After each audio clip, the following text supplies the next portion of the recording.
मेरा नाम इमरान खान है।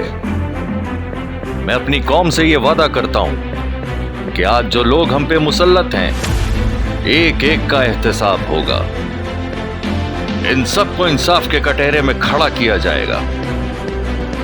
ये जो लोग आज मेरी गरीब आवाम पे हंसते हैं, उनका मजाक उड़ाते हैं, हम इनको कभी माफ नहीं करेंगे। ना इनको मुल्क से बाहर जाने देंगे, ना इनको चोरी करने देंगे।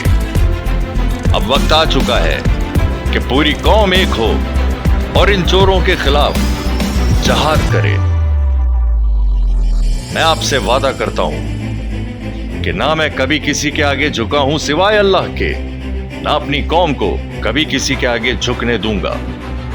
मेरा नाम इमरान खान है।